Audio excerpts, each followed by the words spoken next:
يقدم أجمل الصور التي تليق بقيمة الجماهير العالمية. صور استثنائية، صور عالمية، صور على الطريقة الرجوية. يختف من خلال الأضواء من جديد جمهور فريق الرجاء الرياضي. انطلقت المباراة على إيقاع إبداعين جميلين سيتحدث الجميع عنهما خلال هذا الأسبوع، وتجي بعد ذلك الثالثة بهذا الشكل. أترك لكم هذه الأجواء الغنية عن كل تعليق والسادة والسيدات.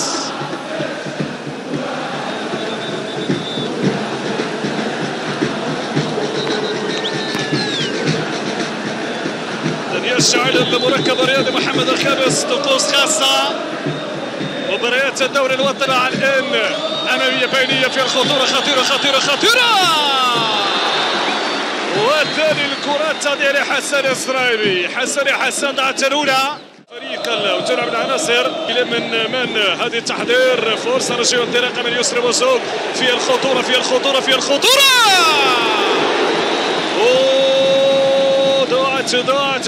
ضاعت ولا الفرص الرجاء من جانب حمزة جميل من عبد الله مذكور محمد زريدة. عندنا مذكور كرة بينية انطلاقة من يسري بوسوق، ارتباك على مستوى منظومة دفاع الاتحاد طنجة، ثم جاءت بعد ذلك اليسارية من حمزة خبل التي وجدت الحارس بدر الدين بن عاشور. أول تصدي موفق وأول هجمة لفريق الرجاء الرياضي. الجهة اليسرى اسماعيل مقدم مرفوع على الانطلاقه من جانب بوركسوت، اعتماد عليه اليوم كجناح ايسر. ولا محاولة راسية اكتست طابع الخطورة بالطرف محمد زريدة في حدود قص من محمد بوركسوت. هنا التمرير من الجهة اليسرى، انطلاقه من محمد بوركسوت يختار العرضية على المركز، ثم راسية زريدة فوق مرمى الحارس بدر الدين بن عاشور. ثاني تهديد صريح من الرجاء الرياضي على فريق اتحاد طنجة. تدفع الثمن غالية، لذلك تفكر ما أمكن لاستماتها، ثم بعد ذلك البحث عن المفاجأة. تسديد الكرة بهذا الشكل ثم إبعاد من الدفاع. يظهر مرة أخرى عدنان السويس. سوى البصمة التي تليق بهوية الرجاء. دي عرضية ردة الفعل من طرف الرجاء واتحاد طنجة. روسية خطيرة،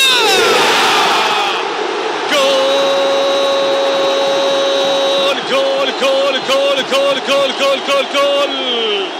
في أول هدف رفقة الرجاء الرياضي في الدوري الاحترافي. حمزة خبا يسجل في حدود الدقيقة 28 من خلال كرة ثابتة استثمرت بعدها أفواه دفاعية.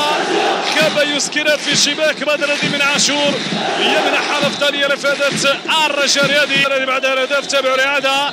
لعبت هنا كرة يمينية بالراس، اللقطة الأولى إبعاد من بدر الدين بن عاشور.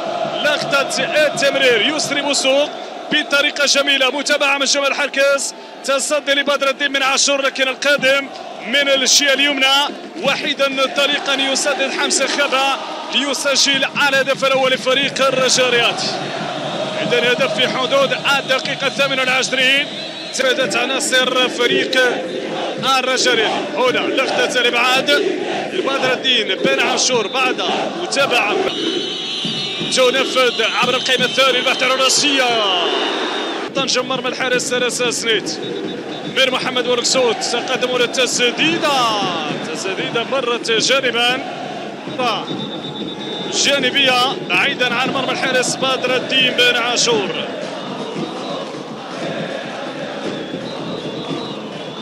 والبحث عن أولى البدايات الهجومية.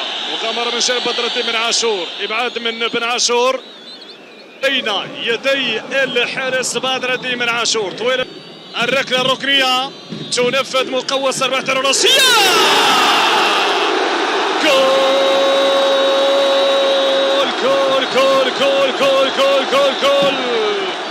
ومن غير المطرقة جمال حركاس.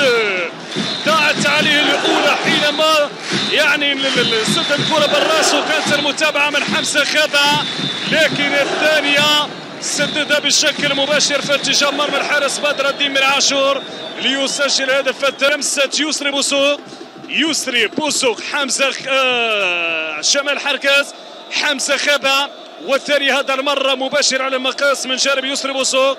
يرتقي المطرقة جمال حركس بالراس يسكنها في الشباك مرمى الحارس بدر الدين بن عاشور. أصبحت هدفين دون مقابل. هكذا أراد الرجاء الرياضي بعد الهدف الأول أن يسجل الثاني.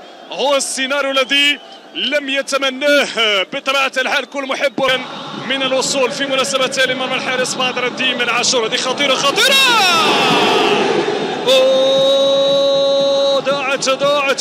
ضاعت يا حسن يا سرايبي في الخطورة في آخر أنفاس الجولة الأولى. اتحاد طنجة كان بإمكانه أن يصل للشباك من محمد سبول. ارتقاب الراس هدية تقدم بعد ارتباك على مستوى منظومة دفاع الرجاء الرياضي.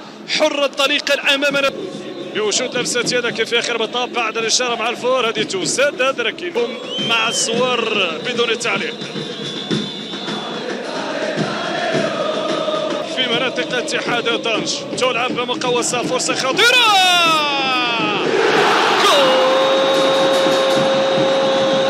جول الجول الثالث من حمزة خابة يسجل الثنائية الشخصية لحمزة خابة والثالث للرجاء الرياضي وبذلك يقضي على أحلام اتحاد طنجة مبكرا في هذا الجولة الثانية في حدود الدقيقة 54. لعبت كرة ثابتة من جديد وكلما تعلق الأمر بالكرات الثابتة إلا وتظهر الخطورة الرجوية.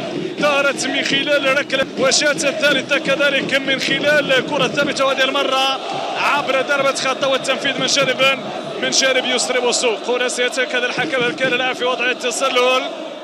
هنا التنفيذ إذا تنفيذ من جانب محمود بن تيك واللي كان على المستوى التنفيذ استغل الكرة كان في سلم الترتيب. هنا نتابع اللقطة تأكد من وضعية حمزة خابة كان في وضعية تسلل من خلال هذه اللقطة. هنا لقطة والمتابعة من حمزة خابة ثم تسجيل الهدف والحكم جالي من العرضية. سريدا تسديدة